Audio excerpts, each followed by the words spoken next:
Hey guys, investing in stock market have never been easy. Research says that 90% people lose their 80% of wealth just in a day while trading. We all know how important it is to invest our money in right place at a right time to generate good amount of returns. Also on the other hand, stock market investment is one of the best option which has given highest returns over the years. But to get the maximum amount of profit from stock market investment, it is important to understand about the whole market operations. So hello everyone and welcome to the Investor Dude. I'm your dude Amit Raj. In this video you will be get to know about how stock market works. We'll decode all the back-end operations behind it. So let's start. In stock market, purchasing and selling of shares among people to people happens frequently. To complete one transfer of shares from seller to buyer, there will be 4 major participants actively involved to make it happen. Those participants are stock exchanges, stock broker, investors and traders, and SEBI. So let's understand in detail. First participant is stock exchanges. Stock market is a place where investors trade in shares, bonds, currencies, and many other financial instruments. This trading is done by stock exchanges. In simple term, stock exchanges which connects buyers and sellers together. Let's understand with an example.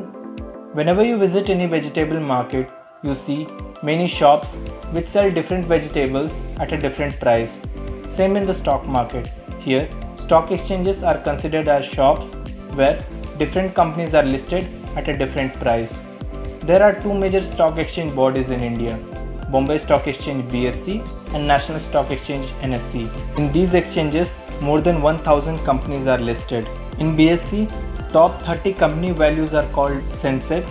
In NSE, top 50 companies values are called Nifty. Second market participant is stock broker.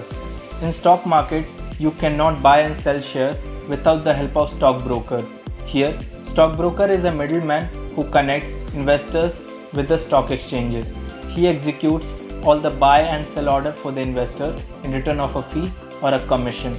If you want to invest in stock market, you should have a demat and a trading account with the registered stock broker. Stock broker can be any registered person or any financial institution or any company. Third market participant is investor and trader. Stocks are a small unit of a company's market value. Investors are an individual or an institution who purchase stocks to be the part owner in the company. To understand in detail how stock market works, the next thing is to understand about primary and the secondary market. Primary market. Whenever any company directly sell their share to any public while IPO listing, it is called primary market. In secondary market, after the listing of the IPO, the shares of a companies can be freely bought and sold among the public with the help of broker and exchanges, where there will be no any active participants of a company is required. Fourth market participant is SEBI, Security and Exchange Board of India. SEBI is the regulator of stock market in India, where they keep track on the movement of company stocks and the prices of the shares and make sure that the transfer of shares from one person to another happens easily and in order. All the stock exchanges, stock broker and investors comes in the guidelines of SEBI, and SEBI forms all the rules and regulations for the stock market to protect from happening any frauds and scams. So hey guys, explore more about stock market investment and finance by subscribing Investor Dude YouTube channel, where you will be updated for our next video, why company list to the stock market. We'll break down all the IPO myths related, and also follow us on Instagram where we will keep bringing tips and strategies of investing. So don't try to miss out that. Stay tuned with Investor Dude. Until then, best of luck and see you in the next video.